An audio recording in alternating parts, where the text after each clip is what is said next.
Well, everybody decided they'd give their word on what they thought about the U.S. economy. Well, here's my thoughts. I oppose the economic recovery bill. It does no good to bail out Wall Street and Main Street. We will be right back where we started.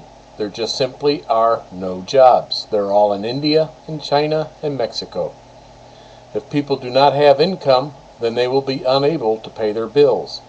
We bail out their mortgages, which would be lovely, but we'll be right back where we started because they do not have jobs. It is time to close the doors to China and Mexico. I prefer to feed my family, not my neighbors. After my family is fed, if there is food left, then we'll help. Come on, legislators, wake up and smell the coffee. It's time to bring the jobs back home. In January 2004, economist Paul Roberts predicted that if the pace of jobs outsourcing and occupational destruction continued, the U.S. would be a third world country in 20 years. Despite his regular updates on the poor performance of U.S. job growth in the 21st century, economists have insisted that offshoring is a manifestation of free trade and can only have positive benefits overall for Americans. The economist Paul Roberts was an assistant Treasury Secretary under Ronald Reagan and was nicknamed Reaganomics, founder of Reaganomics. Reality has contradicted these glub economists. The new high-tech knowledge jobs are being outsourced abroad faster than manufacturing jobs.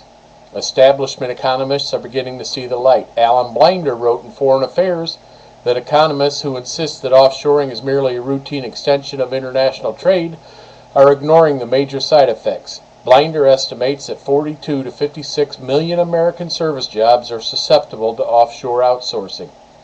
Whether or not all these jobs leave, U.S. salaries will be forced down by the willingness of foreigners to do the work for less. Job offshoring, which began with back-office operations, is rapidly moving up the chain. Business Week's Michael Mandel compared starting salaries in 2005 with those in 2001.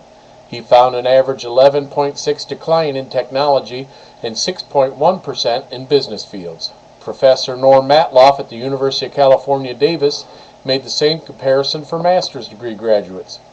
He found that starting pay for master's degree in technologies fell an average of 10% in the same period. According to the jobs data from January 01 to January 06, the U.S. economy created 2 million new jobs. That is 7 million jobs short of keeping up with population growth.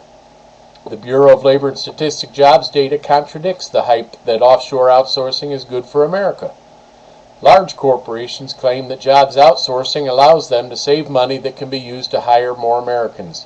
The corporations are very successful in placing this disinformation in the media. The lie is repeated everywhere and has become a mantra among no-think economists and politicians.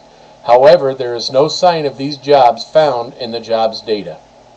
For the 5-year period, U.S. job growth was limited to 4 areas: education and health services, state and local government, leisure and hospitality, and financial services. There was no U.S. job growth outside these 4 areas of domestic non-tradable services, i.e. manufacturing jobs. Not content with moving Americans' jobs abroad, corporations want to fill the jobs remaining in America with foreigners on work visas. Business organizations have successfully used public relations firms and bought and paid for economic studies to convince policymakers that American businesses cannot function without visas that permit the importation of indentured employees from abroad who are paid less than the going U.S. salaries.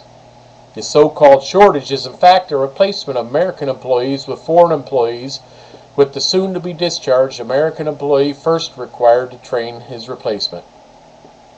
It is amazing to see free market economists rush to the defense of work visas.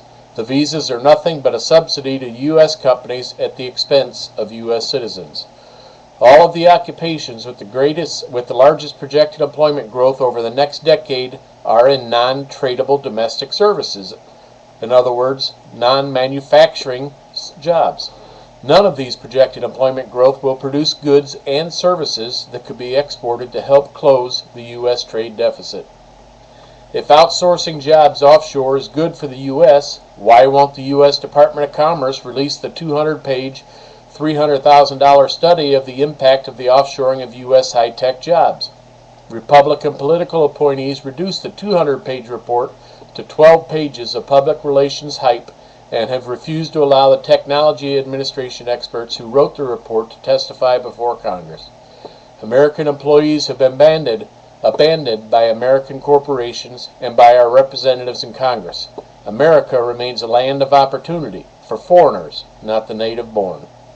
Write your senators, write your congressmen, write the president, bring the jobs back to the U.S., decrease corporate tax rates so the corporations will come back to the U.S., and start taxing the hell out of China and Mexican imports.